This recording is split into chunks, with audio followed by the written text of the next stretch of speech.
Olá, direto de Brasília, capital do Brasil, iniciando mais um Ponto Certo. E você que está aí sentado me assistindo, já sofreu algum tipo de assédio moral ou sexual no seu trabalho?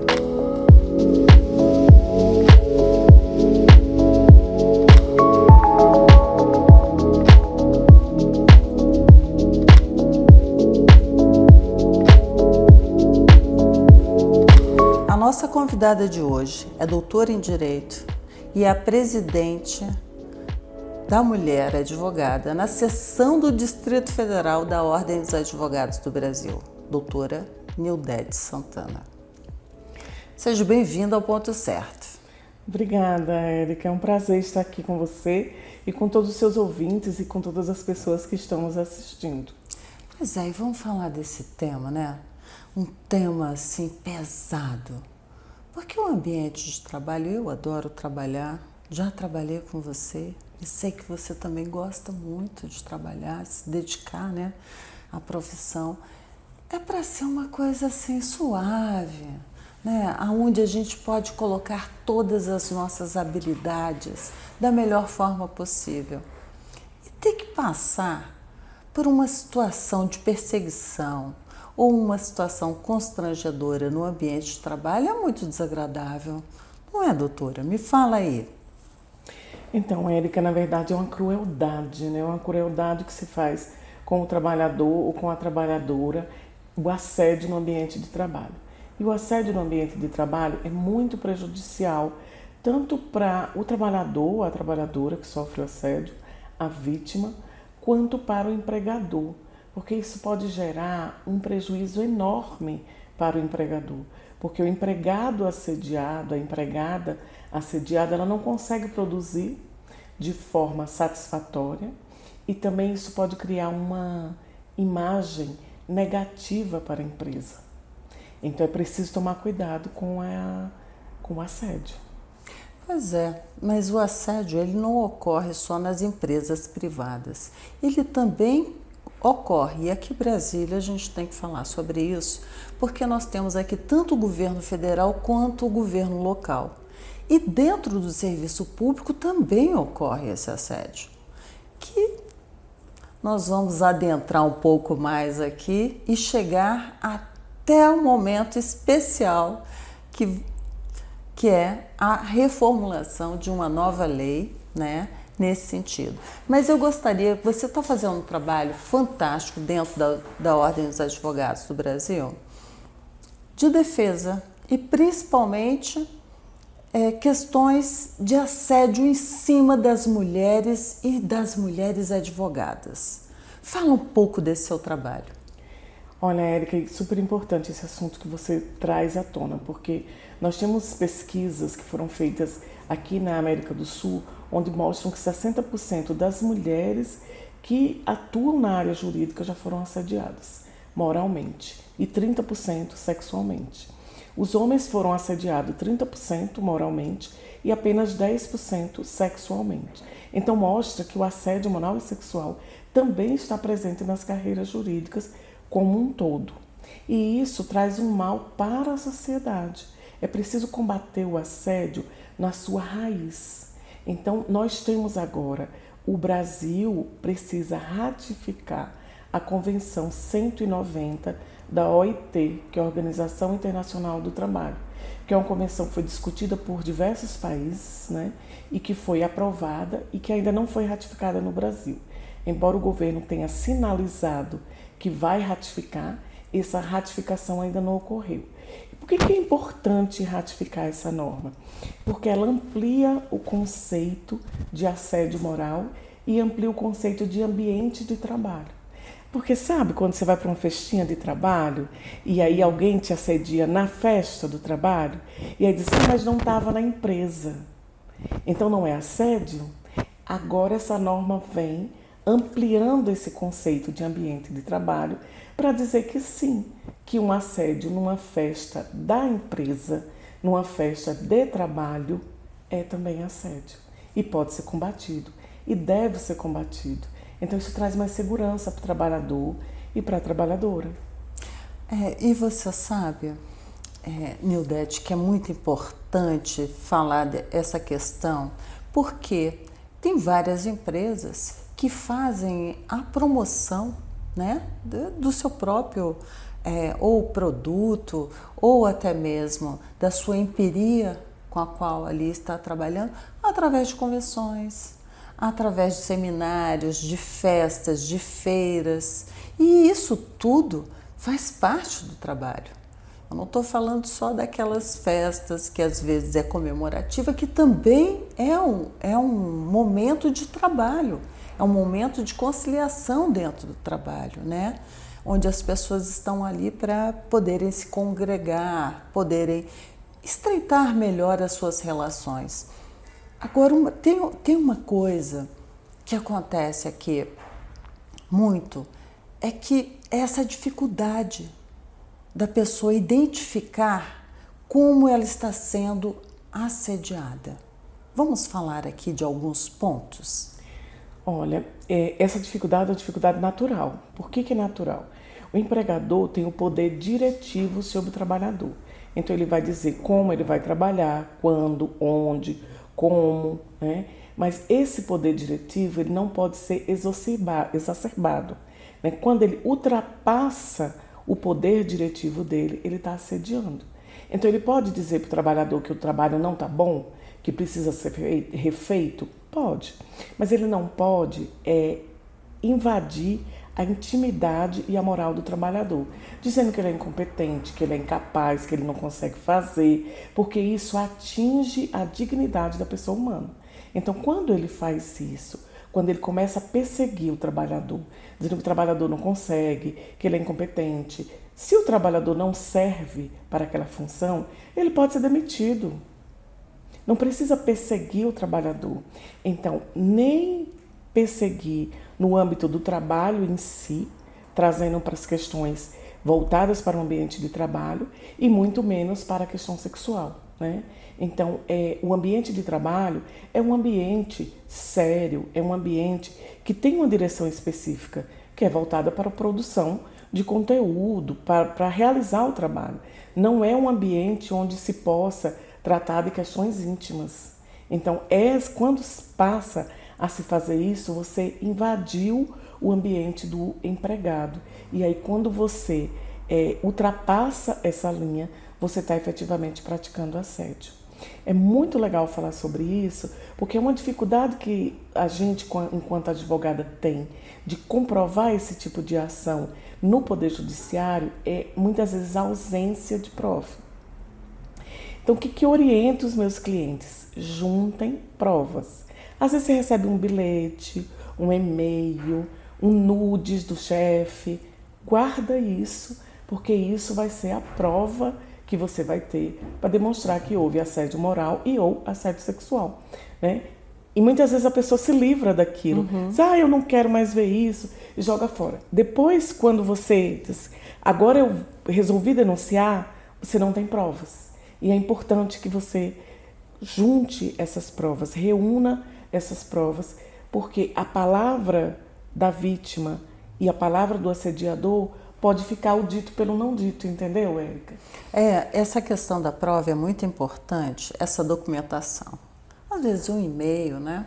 Agora também tem uma outra face do assédio moral, que é quando, por exemplo, um empregador ou hierarquicamente, se a gente está falando dentro das esferas, né, dos governos públicos, né, dentro da carreira pública, a pessoa esvazia a competência da outra e faz isso de forma mesquinha, normalmente por incapacidade.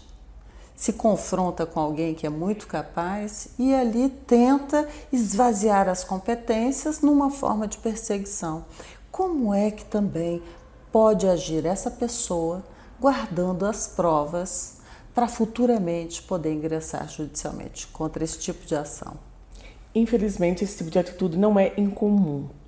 Muitas vezes se coloca no serviço público, também ocorre. Se coloca o trabalhador, por exemplo, num ambiente sozinho, isolado, não faz parte do grupo. Ele é o único que não tem telefone na mesa, é o único que não tem computador na mesa.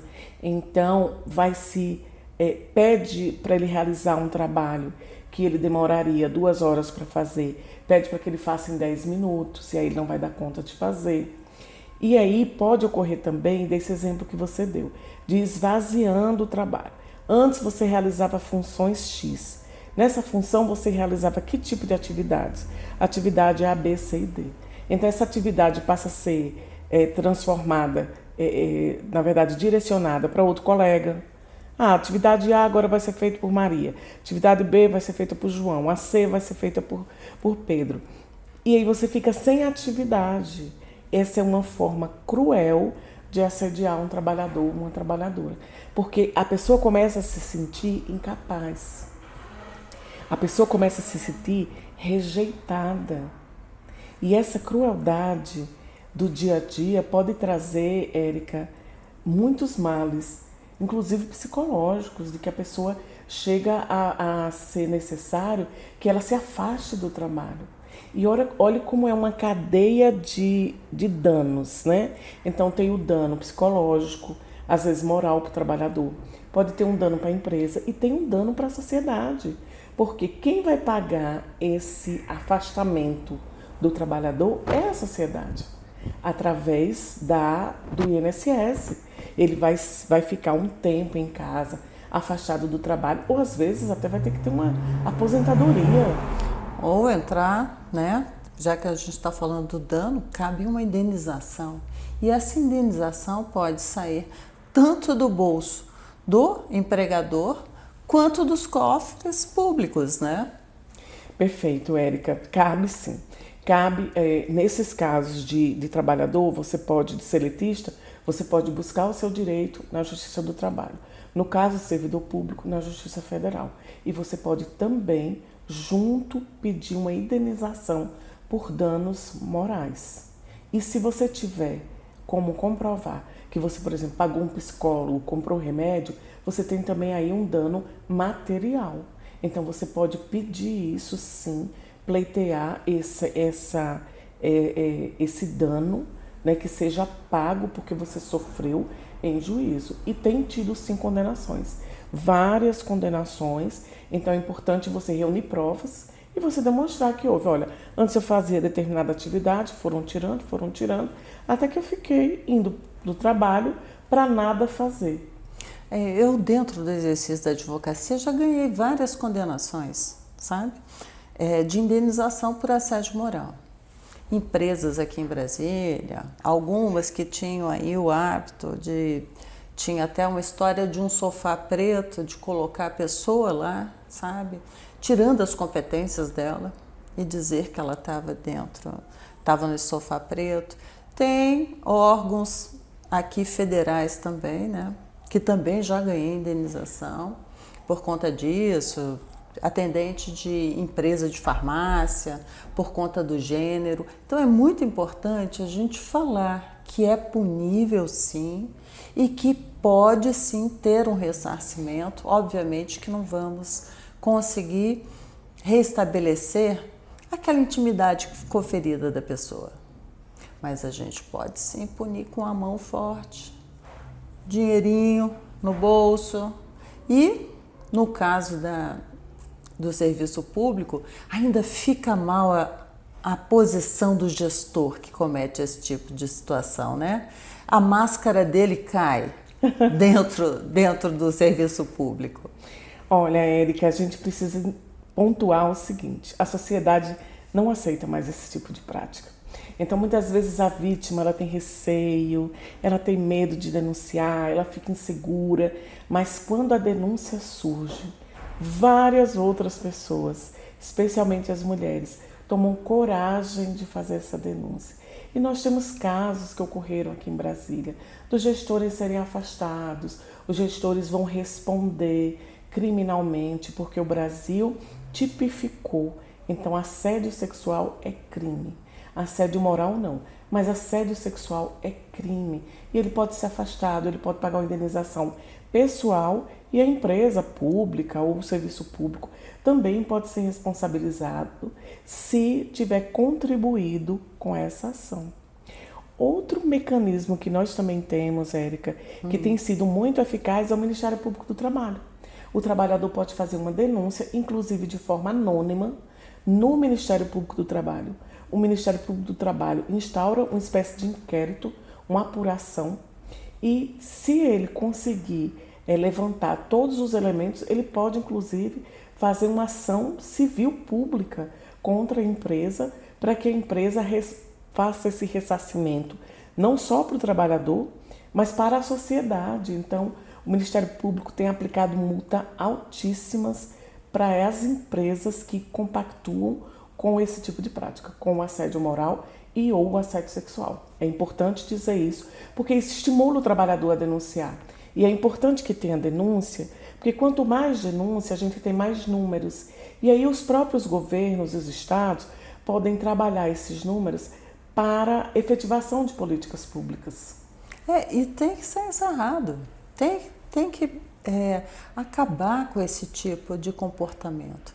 Esse é um comportamento de mentes doentes. Geralmente são pessoas incapacitadas, são pessoas que têm frustrações e tentam pegar suas frustrações e despejar em cima de um outro ser humano, que está ali apenas para trabalhar, para poder levar o seu trabalho a êxito, conseguir o sustento da sua família. Então é uma situação assim que tem que ser punida mesmo com mão forte. Sim, e essa punição, Érica, ela é importante porque ela vai em dois sentidos, né? Vai no sentido de informar para a sociedade que tem uma punição, vai no sentido educativo, porque uma outra empresa que possa estar passando por questão semelhante, ela vai ficar mais atenta, nossa, eu posso ser punida, e ela vai no sentido de punir diretamente a pessoa que pratica o assédio, né? Esse assediador, comumente, ele tem uma insegurança, uma instabilidade dentro dele, e ele fica com receio que aquela pessoa que tem competência, que tem capacidade, que está exercendo sua função, aquela função, que ela possa ocupar a função dele. Então ele tem receio, se é um superior hierárquico, ele tem receio que aquela pessoa possa tomar o lugar dele, ele tem receio que aquela pessoa possa se destacar, ou então ele tem realmente algum problema que ele quer diminuir o outro, né? Então essa tentativa é de diminuir e desestabilizar a outra pessoa para que aquela pessoa não lhe cause qualquer tipo de competição. A pessoa está doente?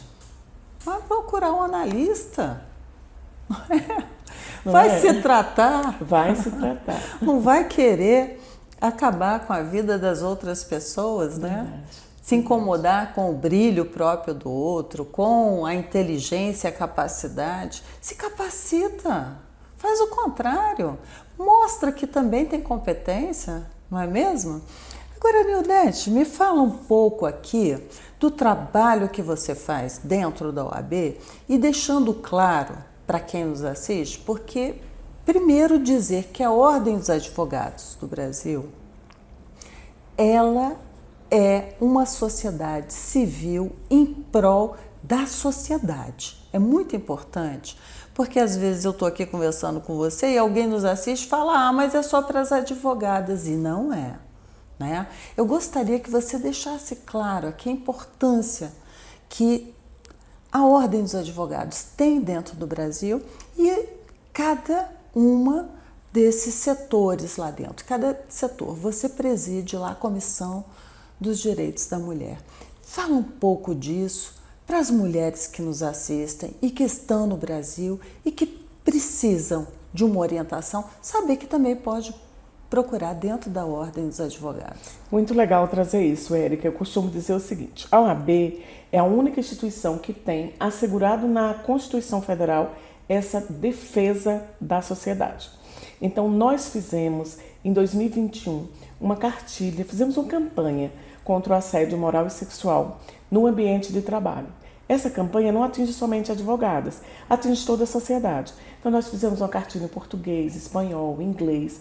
Essa campanha foi tão bem sucedida que o Conselho Federal adotou essa campanha e lançou nacionalmente. E agora a doutora Cristiane Damasceno, que é a presidente da Comissão Nacional da Mulher Advogada, tem pleiteado, através de um projeto de lei, que torne-se norma, né, lei definitiva, modificando o Estatuto da Advocacia para que quem cometer assédio moral e sexual comprovadamente possa ser cassada a inscrição da OAB. Então ela pode ser suspensa e pode ser cassada se praticar assédio moral e sexual. É importante dizer também, Érica, que os homens e as mulheres são assediados. A mulher é a maior vítima, mas os homens também são assediados. Então é uma política pública, é uma norma que vai beneficiar a todos. Olha, você está de parabéns. Essa comissão, tá, dos direitos da mulher do Distrito Federal, dentro da Ordem dos Advogados do Brasil, por tamanha iniciativa. Eu sei que vocês têm várias frentes e nós vamos conversar ao longo desse ano de todas essas frentes aqui, mostrando para a sociedade o trabalho que tem sido feito com seriedade, com muito zelo e competência, viu? Agora, Nildete, o ponto certo ele tá assim, ele passa rápido, sabe? Tem hora que eu acho ruim porque ele passa rápido. Mas eu gostaria que você desse um recado para as mulheres que nos assistem, principalmente essa questão de gênero que a gente enfrenta, sabendo que tem acolhida, sim, por outras mulheres com a competência que você tem. Obrigada, Érica. Olha, para finalizar, eu digo o seguinte: denuncie sempre. A denúncia é o melhor caminho, porque você se fortalece e você tira um peso das suas costas quando você se denuncia. Outra coisa, não se culpe. A culpa nunca é da vítima. A culpa sempre é do agressor. Então, o agressor é que é culpado e não a vítima. Então, denuncie sempre, busque ajuda, busque uma rede de apoio, no sindicato, na sua família, busque uma amiga, converse sobre isso. Não deixe aquele ambiente te intoxicar e te fazer mal. Muito obrigada. E busca também a Ordem dos Advogados do Brasil, através da Comissão de Direitos da Mulher. Tem um site ou tem um e-mail? Alguma coisa que possa falar, No site nós temos um canal de Fale Advogada, que é um canal de denúncias. E nós recebemos diversas denúncias e acompanhamos essas mulheres, orientamos essas mulheres para que elas possam concretizar a denúncia e que elas possam se fortalecer para que isso não traga um mal maior para elas. Muito obrigada, viu? Obrigada. Muito obrigada mesmo. E você que nos assiste? Já sofreu, já passou por algum tipo de perseguição? Se conseguiu se enquadrar aqui, sentiu familiarizado com essa nossa conversa? Denuncie. Não deixe as frustrações de pessoas normalmente incompetentes, ou como a doutora Nildete aqui nos falou, que tem medo da sua incapacidade, querer tirar o seu brilho. Não caia nessa. Denuncie. Até a próxima semana.